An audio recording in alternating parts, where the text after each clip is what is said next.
Hello friends, तो welcome to our channel. I hope you all are well. तो आज हम लोग कोलोन क्लासिफिकेशन के प्रैक्टिकल का क्वेश्चंस देखेंगे। ओनली लिटरेचर पार्ट से किस टाइप से क्वेश्चन आता है उसको देखेंगे।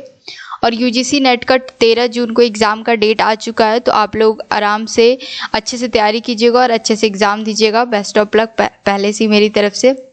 तो देखिए, आपसे लिटरेचर पार्ट से क्वेश्चन इस तरीके से पूछा जाता है। एक क्वेश्चन मेरे पास आया था, तो मैंने सोचा कि सबको बताया जाए कि इस टाइप के क्वेश्चंस का किस तरीके से सॉल्यूशन होता है। क्वेश्चन है, what will be the correct work number for work facet of the 63rd literary work of an author who has written a total of 64 books when classified according to colon classification 6th edition 163, 631, 87, 78। देखिए, यहाँ पे इस question में ये पूछा जा रहा है आपसे कि ऑथर जो है उन्होंने 63वां बुक लिखा है, तो टोटल उन्होंने 64 बुक्स लिखी है। आपको 63rd बुक्स का आपको करेक्ट बुक नंबर बताना है, वर्क नंबर बताना है सॉरी। तो अकॉर्डिंग टू कोलोन क्लासिफिकेशन के 6th एडिशन के हिसाब से आपको बताना है कि जो ऑथर है उन्होंने टोटल 64 बुक्स लिखी है, उसमें से आपको उनका बताना है कि 63वां जो बुक है उनका उसका वर्क नंबर क्या होगा।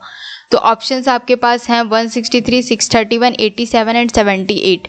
तो इसका जो करेक्ट आंसर है वो है 87। अब मैं आपको बताती हूँ कि 87 किस तरीके से आता है। देखिए, ये पहले हो गया आपका रो और ये हो गया आपका कॉलम। जैसे ही आपसे पूछा गया कि 63rd वर्क, तो ये रहा 63rd। तो 63rd देखिए रो के हिसाब से किस में आ रहा है, 8th नंबर में, 8th रो में आ रहा है 63, और कॉलम के हिसाब से वो 7th में आ रहा है। तो इसका जो आंसर होगा 87 होगा।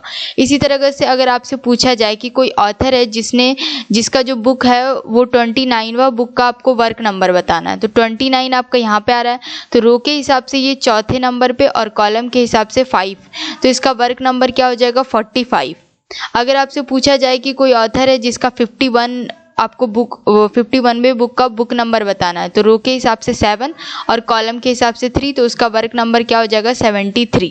ठीक है, तो इस तरीके से आपको बताना होता है वर्क नंबर लिटरेचर पार्ट में। अब एक और क्वेश्चन लिटरेचर पार्ट से पूछा जाता है कि जो उसका जो फेसेट फार्मूला होता है वो होता है P, P2, P3, P4।